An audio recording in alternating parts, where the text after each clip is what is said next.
Welcome to the VA Today pod and videocast with your host, Gail Alexander, a podcast about VAs, for VAs, and businesses looking for the right VA to help to start grow their business.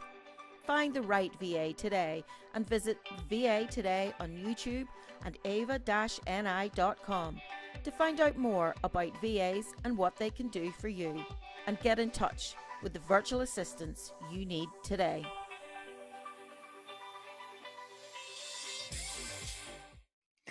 Hi everyone, and welcome to the VA Today with me, Gail Alexander. And today I am joined with Rachel Amies. Amies? How do I pronounce your name? Amies. Amy, I got it right the first time. Shouldn't doubt myself. From Crazy Cat VA, all the way in Sydney, Australia. Okay, so it depends where you're watching from, but for me in Northern Ireland, it is all the way in Australia. So thank you so much for taking your Friday evening to talk to me. Not a problem. It's a pleasure to be here. Very good. And as I mentioned, Rachel's business is Crazy Cat VA. And as I was showing her earlier, I have my scary cat mug, totally in honor, because I'd be a crazy cat lady too myself. Awesome. So I'd just like to start. Well, one, how did you become a virtual assistant? Because I know from your background that you have previously been like a solicitor, and you have many years as a PA and an EA for office management. So how did you move from quite a specific role into the virtual assistant world? I'm still transitioning over because I'm new to the VA world, but I enjoy doing administration, and because I'm in Sydney and my full-time job requires quite a lot of travel to get to and from work, because Sydney's a big place. I just wanted to start my own business and be able to work from home and have a little bit more freedom, I guess, in that respect. But it is also a challenge, of course, starting a new business. But yeah, I just not finding enough challenges in some of the roles that I've had. So I just thought I'd utilise my background and skills and bring it into a new business and learn more skills, hopefully, on the way. Okay. And as you say, like the services you offer would be a lot of what you've previously done before as well, but also you're learning new skills. So let's give a list here. So it's office management, legal documents, which you're obviously going to be very well versed in, planning, HR, diary management, contract revisions. So there's quite a lot of specific services you offer there. Do you sort of stay in that area, like a lot of legal documents, or do you prefer to do a wide range of services for your clients? I like to provide a wide range of services to my clients, just to provide a bit of variety in my day.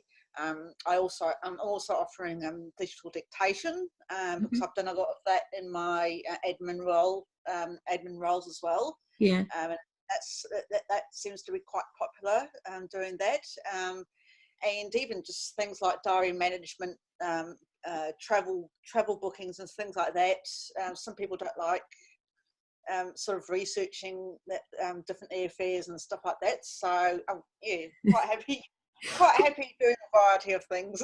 I can understand how people don't like to do that, because that's nearly half the excitement of going. Well, I suppose if it's for work, maybe it's not. I was going to say it's half the excitement of going on holiday, but then this is probably work stuff. So yeah, never mind. So you've, as I say, your education's in law, but you've also like qualifications in lots of other different areas. Do you want to tell us a bit more about the criminology and the Masters of Bioethics? Just a bit more about yourself. So wide. I started my criminology degree when I was still doing my law degree, but I didn't finish my criminology until after I started working as a lawyer. That was quite interesting, sort of reading different things. Like you've got sort of different theories about why people commit crime and things like that. And the bioethics studies that sort of came from I did medical law at university, Okay. and I did work for a solicitor in New Zealand who specialised in medical law, and the bioethics is a little bit of an extension of that, and yeah, that was quite interesting, and I just enjoy learning, I guess. So. You obviously do, but that's not a bad thing. That makes you such a valuable VA because, oh my goodness, you know this, and you know this, and you know this. So it's like, And I love researching and reading, I suppose. So I just continue learning. I think that's partly what life is about, as well as enjoying it, of course. But yeah. I just love learning different things. And if something catches my attention, then I'll just go and look it up, basically. I think, like I totally agree with you in that I didn't finish my master's degree until like it was about the week before my wedding. And so that was when I was quite a bit older. But I think you constantly need to learn, and especially in the VA world and all the tools and technologies and the way of doing things changes so much. So obviously you follow this kind of ethic as well, but you're in quite specific areas because you also started in music and then you transferred to the law. Yeah, well, the only reason I play trumpet, and the only reason I started learning trumpet was because as an 8-year-old, my best friend played trumpet, and of course I wanted to do what my best friend did. As you do. That just came naturally to me, the music, and now music's a really good form of stress release and a good hobby, and it's a good way to meet people when you play in bands or orchestras and stuff like that too. So, and it's great fun meeting new people. Yeah. So, yeah. And I think that's a point VAs need to remember, that once you're out of your daily working life, which is generally sitting alone at your desk, get out there and do something to meet people, whether it's networking for work or if it's just something mad and crazy as playing the trombone in a mad jazz band or something along the lines of that. yeah. Still haven't decided what musical instrument I want to play, but drums is quite likely, although I don't know how much the neighbours are going to appreciate that, but we'll see. Hitting something. Well, yeah, that's a stress relief. So you've been working as a VA. Did you take any specific training to become a virtual assistant, or did you just take your skills that you had and transfer them into the virtual assistant business, or did you take any like business training or any VA training? So I am heavily relying on my work experience, but I also have done some training through a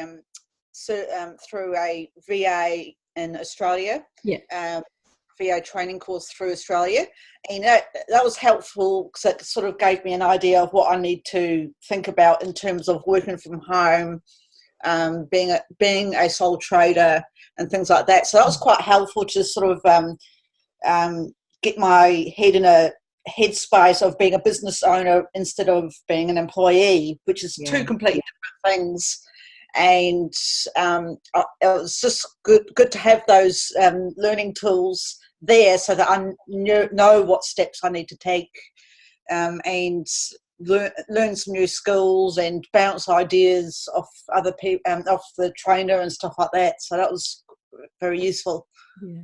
And so I know you're a member of, was it the VA Directory and the Australian Association of VIP and Virtually Yours. So would you receive training or support or advice through these sort of online groups? So yeah, they both have both the VA Directory and the Virtually Yours network. They both have closed Facebook groups where you can get support from other VAs and the two people that run those two businesses as well.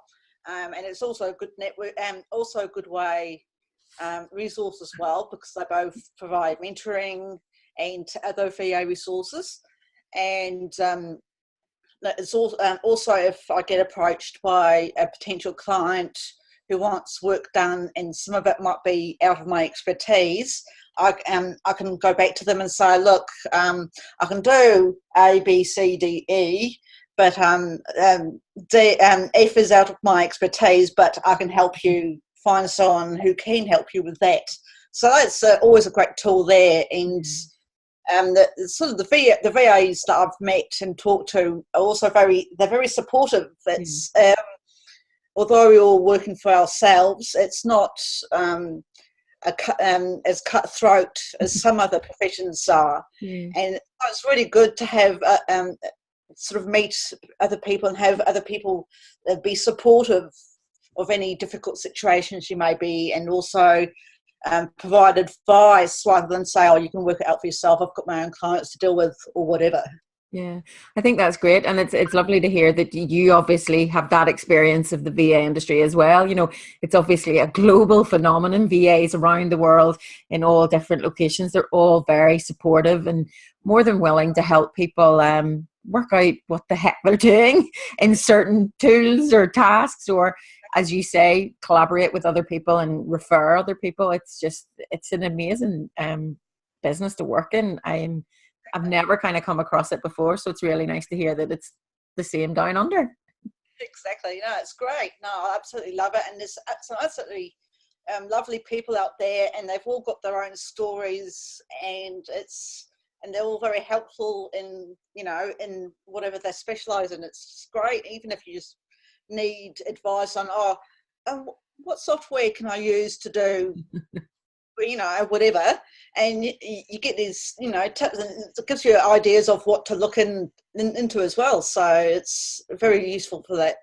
Yeah, I think it's like having international, global, virtual colleagues. That's the way I would describe it. So I know when we talked previously that you had performed legal work, but it was for a client in the UK. Isn't that right? I was an office manager for an IT company. They specialised in doing designing and implementing apps for iPhones, iPads, Blackberries, you know, different campaign supports like that. And their head office was in Manchester. So they had offices in the UK, Australia, Sydney, India, and I think the States as well. And so their legal team was based in Manchester, obviously. So I helped Australianise the contracts they were using in Australia. So that was a very good experience as well. And being able to collaborate with them and sort of help them expand on their Australian side of their business. Yeah, so I think that shows a really good example to businesses that if they have, as you say, offices all around the world, you know, finding a VA in that local area is probably a brilliant way to do whatever task they need to be done, because those people will have boots on the ground, they will know the situation, and in your case they will know the specific legalities that will obviously differ from UK, and I guess they probably would have done the same for their other jurisdictions like India and the US. So how would you maybe say to businesses, how would they go about finding the right VA? Because obviously in that situation they needed a very specific VA, yourself, who had legal training and lived in Australia, but yet they were based in the UK. So how would you maybe describe or tell a business to go about finding the VA that suits them? Well, I'm a member of the VA directory, Virtually Yours, and they've actually got the people that the VAs who subscribe to those businesses networks. They have directories on their websites, so that's one way I was sort of, and you can browse through there. Yeah. And they also those businesses also they take clients, sort of job leads they call them, where clients can say, look, I need an Australian VA to do XYZ. The owners of VA directory and Virtually Yours will send out. My cat's meowing in the background. That's my deaf cat, by the way. So that they can do an email to their members saying, look, I've been approached by someone who needs XYZ. If you're interested, contact me and I'll give you the details. So that's one way. Yeah. And I suppose I suppose that using those tools might be a little bit easier than just googling VA Australia or something like that.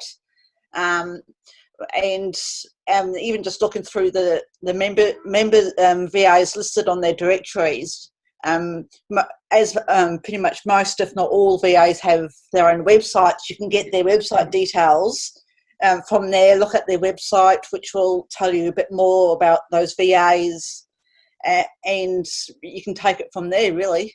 Yeah, and a case of just reaching out to that virtual assistant and talking to them and seeing if it works for the client and for the VA as well. So I think basically there's a couple of ways of doing it. You can Google it, but I guess that takes so long. But as you say, there's so many directories out there and they'll all be country specific, and that's another way to do it.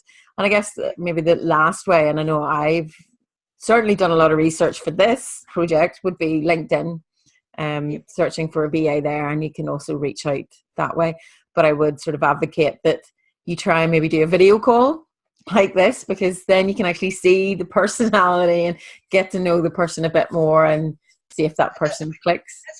That's where technology is great too. Is because you can use Zoom or Skype and video if you're in the UK or the States wanting an Australian VA, you can actually talk to them and see that they're a real person, and you can see if the personalities match as well. Yeah. And if you click, then there's no reason why it can't work. Yeah.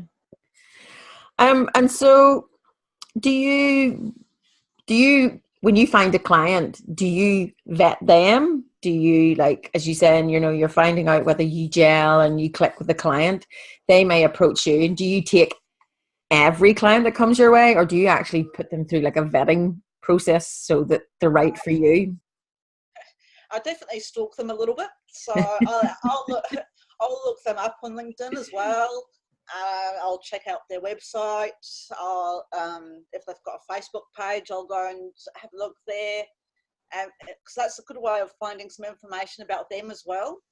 And I think a lot of clients like it if the VA's like, I see you've just got a new role doing this on LinkedIn. That must be an awesome challenge for you and things like that. So, and I think it sort of shows a bit of initiative on your part as well. As a VA, it shows that you're interested in the client. Yeah. And I think that's an important aspect of being a VA, is showing an interest in them and in their business. Yeah, so I think a bit of background research on them, one sort of gives you an idea of how the client works, or their ethos or their tone of voice, tone of branding, that kind of thing, which means it makes it easier for you to perform your job. But I think also, and I don't know whether you've come across this, I've seen that people have maybe posted, hello, oh, I love pussycats. So good to have an office companion. I need to get a furry friend. I don't think I'm the boss. I think the cats are sometimes. But yes, I think that's very true. Cats tell you what to do. So, yeah, I was just saying there, and another thing I think that new VAs really need to think about, and probably more experiences, any sort of client that contacts you, you need to research to see if they're actually legitimate as well.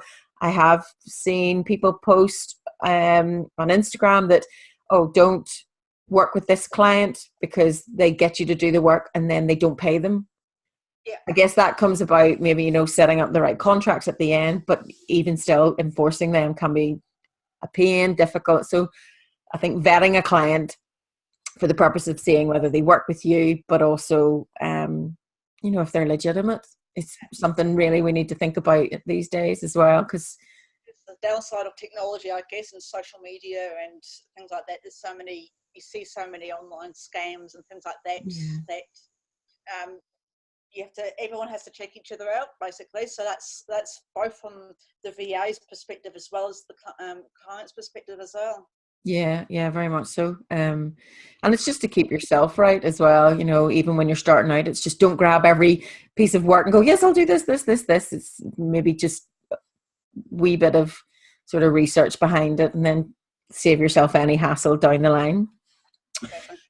So how have you gone about getting the clients? How do you find the clients that you want to work with? What way do you do them? Is it through networking? Is it through advertisement, word of mouth? What way do your clients come to you? So I've been getting clients through the job leads that come through the VA directory and virtually all's networks. So that's one way. Yeah. Also, I'm a member of my local Chamber of Commerce, Okay. a local business referral group, which is a good way to sort of meet new people locally and sort of get your name out there, really. Yeah. And I think that's an important aspect, because if people don't know you're there, they won't know to look for you. So going to local Chamber of Commerce events, and also I suppose part of that is explaining to people what a virtual assistant is. Yeah. What do you do? Because not everyone knows what a virtual assistant is, or they seem to think that a virtual assistant just does word processing or something like that. Whereas a virtual assistant could be a wide range of things. You've got virtual assistants who specialise in bookkeeping.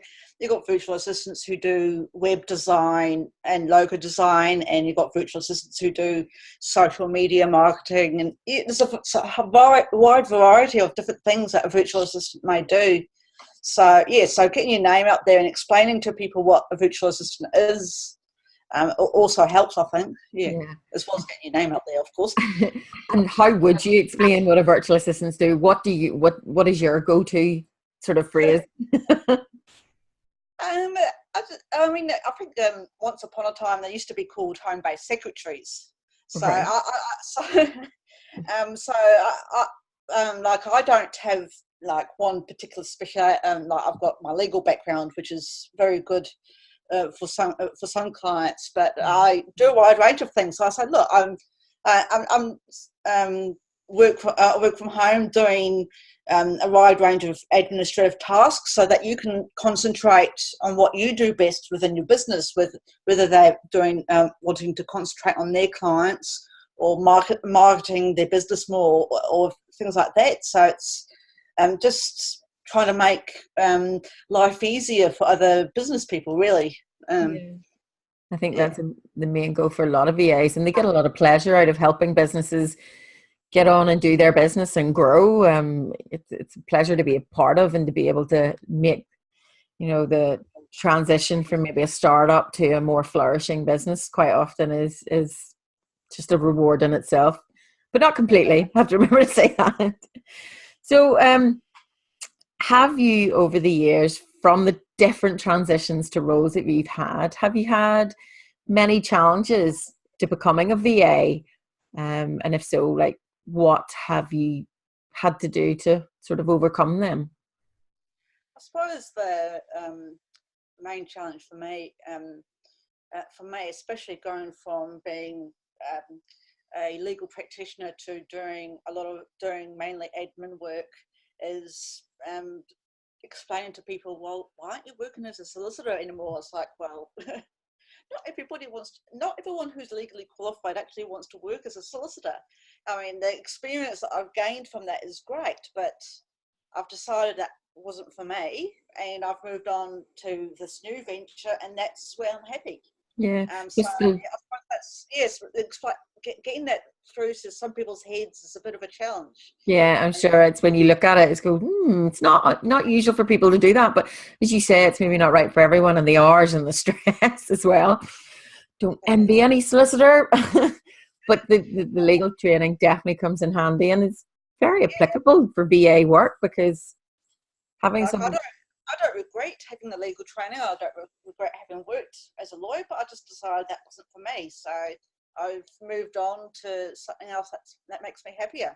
Brilliant. That's what everyone really should do if they can. Which I know is not easy. Is like take that leap and do what you want to do and do what makes you happy. And mind you, the sort of I don't know how to put this politely, but the sort of Oh, yeah, so many words going through my head that I can't really say, but just the sort of resilience and the audacity, and that's still not the right way to say it, but to be able to go and do that, the courage, yes, that's probably the polite way of saying it. The courage to do that is something that should be admired as well. So I can't believe that you did that, but well done to you for doing it. You know, as you say, it's a lot of people can't understand, but it doesn't matter what everyone else thinks. It's what's more important to you. Exactly.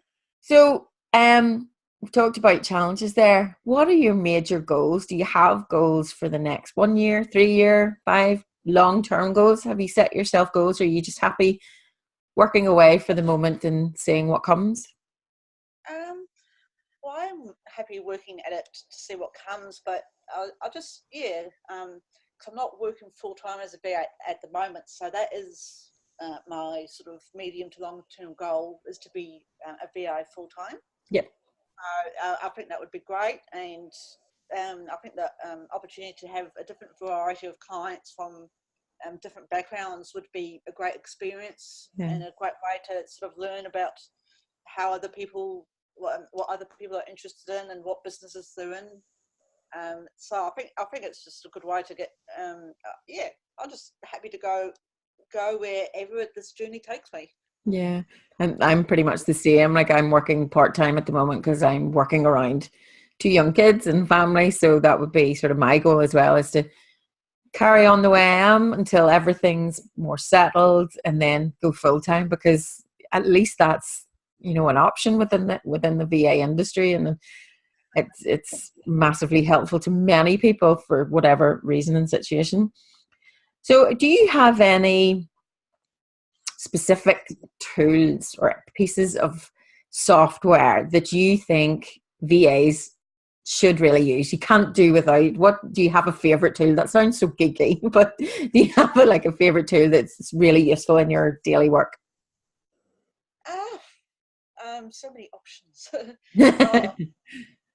I mean, the obvious is that VAs do need a reliable internet connection, of course. So that, I suppose that's one of the sort of vital tools. Yeah. And I'm still learning some of the new software that some VAs can use. But I think being able to video call people is a good tool, especially if they're not local. It's a good way of sort of meeting them, so to speak, so that you can check each other out. So I think that's probably one of my favourite tools at the moment. I'm just enjoying following the different VA forums to see what software people use for different things. I've been learning more about MailChimp and seeing what alternatives there are to MailChimp that people use. Things like that, because a lot of because that seems to be a good tool that many businesses use in terms of doing email campaigns and stuff like that. MailChimp. MailChimp's interesting. I do like putting around with that a little bit. I would use that for an organization I do some work for, and it's pretty intuitive, so it's a really nice piece of software or tool to have. I think anyone can pick it up and play with it. And exactly. Well, I've been using it for my employment, and I haven't had any training in it, but I've managed to pick it up and without any issues. So it's great to have tools like that out there. And so we're talking about the way you do your VA work. How do you sort of manage your working day? Because you say you're part-time, so how do you manage to fit all the work you have into those part-time hours? What way do you do it? Well, having worked as a solicitor who mainly did court work, task management, I've always been good at that ever since working as a lawyer, because I've had to. So, so even just like I like using the time management tool, even in Outlook, using the task tools in there, keeping my diary in there, as well as having a physical diary, and keeping an open communication with your clients, so that they know when you're available and when you're not available. Yeah. And I think that having that open line of communication is probably one of the most important things you can have, and as a VA as well as an employee as well, for that matter. Because if you don't have that line of, if you don't have that communication there, it's just easily to have things confused. I suppose people can misinterpret or just assume things that when they shouldn't. Yeah. Yeah. I think So it's, yeah, I think setting a time to talk to your client on a regular basis, and especially face to face, means there can be less misunderstanding on instructions and get greater clarity as well. So I think setting aside a time that you can, depending on the project and depending on the client, I guess, but setting aside a regular time, maybe a week or a month or whatever, to have that sort of face-to-face talk, but block that into the diary. Definitely. Just asking clients what their expectations are, what their time, if they have a specific time frame for things, and you just got to be able to talk to them about what they need, when they need it, what preferences they have, and things like that. So that's why I like to keep that line of communication open. So those kind of points that you're talking about there, sort of, managing clients' expectations, would you put those sort of points into a contract at the start? You probably have a basic contract at the start, but then it gets tailored to each client and each piece of work they want you to do. So would you have those kind of points, expectations on delivery, hours, being able to contact? Would you specify those in a contract? I've got in my contract, I do put in sort of the work that they expect me to do, and if there's any deadlines, I've got a table in there where I've got deadlines. And if it's an ongoing client that carries on month by month, and if those expectations change, then having that spelled out in black and white, whether it be by email or something, and so that we both know what.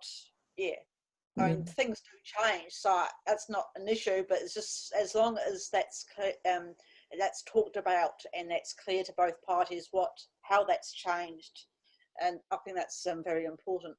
Yeah, I think if, say, something's going to overrun for whatever reason, having those communication channels open is very important. But having that, if they keep piling on work, you can say, well, no, this is what was in the contract. This wasn't agreed to. I can't manage that unless you do this, either book more time with me or extend the deadline or whatever. So I don't know what that noise was, but anyway. I think it was an email. That's all right. All right, okay. Like, oh, please don't let my computer crash. So yeah, I lost my train of thought slightly there. So yeah, okay. So talking about clients and their expectations, do you have any favorite client or any type of favorite client? Or have you had any kind of favorite project that you've had to do? So it's just finding out a bit more about, the work you've done. Now, you don't have to name any clients, obviously, but just try and explain just any fun pieces of stuff that you've had to do so far. Well, I think I just like the people with, I suppose, having dealing with people who've got a similar sense of humour that I do is always a great help. Hence my sort of crazy cat VA name. So people who think that's unprofessional that might not contact me, but people with a quirky sense of humour, oh yeah, animal lover, that's great, So yeah, I just love meeting different personalities. But if I can relax and have and sort of use my cheeky sense of humour with a client and share good jokes, that's really good. That's just makes it easier for everybody and less stressful, I guess. Yeah, I think when you say about your name, Crazy Cat VA, yes, some people might think one way, and then other people think, no, I love that. I think it's great because it shows your personal branding. It's your style, and it's obviously your kind of lifestyle, and that will appeal to more people and more businesses because they'll think, okay, well, I do this. I maybe work with horses, or animals or something like that, and I need a VA for it. So you're the first choice. So I think it is good, and it is a piece of your personal branding. So, and I know people struggle when they first start out as a VA, choosing their name. Like, did it take you long to choose your name, or was it like, nope, that's what I'm going to be? I struggled a little bit at first with my name, and it's like, well, I don't want to go with Rachel Amies VA because Rachel gets spelt in more than one way. Amies gets misspelt so often that I've lost count, and I don't want to spell rachelamesva.com.au a million times to potential clients. So I had to come up with something, and how I came up with it was in one of the virtual VA Facebook groups I'm in, and someone had posted, I can't even remember what the post was about now, but they made a post and I commented on it, and the lady that posted it responded to it, and I said, oh, and I was like, oh, don't mind me, I'm just being the crazy cat lady here in the corner. She's like, there's your business name. So that's sort of how it came about. And I thought it was a great idea, and it just shows that I've got a bit of personality, I hope so. Yeah. Well, when I saw, I was like, yeah, I want to talk to her. So yeah, it obviously works. Bit of fun. It's not that I'm unprofessional, but it just shows that I've got a sense of humour as well. Yeah. So yeah, when I was coming about for my VA business name, which is Eva Alexander Virtual Assistant, there was quite a few variations in letters, and they're slightly rude to tell them this. With some of the people I work with, I thought, yes, we're going to call you that for a long time now. I'm like, no, we can't divulge that. So it took me a while to think of a name, and even then it's, yes, we still need to think of maybe something better, but that's what we'll do. But anyway, it works. So lastly, I guess, do you have any piece of advice for virtual assistants, or even any entrepreneurs, somebody setting out on the business journey, starting their own business, whatever that may be? Is there any piece of advice, having gone through it yourself, that you can impart, any pearls of wisdom? I think it requires a bit of patience, I suppose, because you sort of jump in it all enthusiastic. You get everything set up, you get your website set up, you get your business name, whatever you need to do in your country to set up a business legitimately. And then you go out looking for business, expecting it to roll in the door, and it's like I've been told, it takes 6 months to 4 months to actually get it up and running properly, because you've got to get your name out there. You've got to, business doesn't automatically come through the door just because you've got a website, for example. You've got to continue working at that. So I suppose, I think it's just a matter of patience and a bit of planning, and not being scared to look for advice when you need to, I guess. There's no silly question. Don't be afraid to ask. Somebody will give you an answer. And we talk about patience there. Just what kept going through my head was, it's like a baby. It literally is your baby, and you have to have patience with babies. So. Yes, but I don't claim to be the most patient person myself, but no. But when you've reached that point where you've decided to start a business, and you're determined for that to work, then you've got to work at it. It is a job. So yeah, and your job may try your patience as well. Exactly. Less said about that, the better. So basically, I just want to say again, thank you so much for joining me to have a chat about all things VA, and being your Friday night. Most people will have gone, no, I'm not doing that. So I really appreciate the time you've taken to talk to me. It's been great.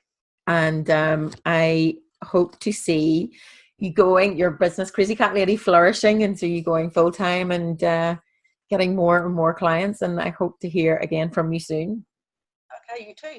Yeah, and I'm just gonna go, cheers.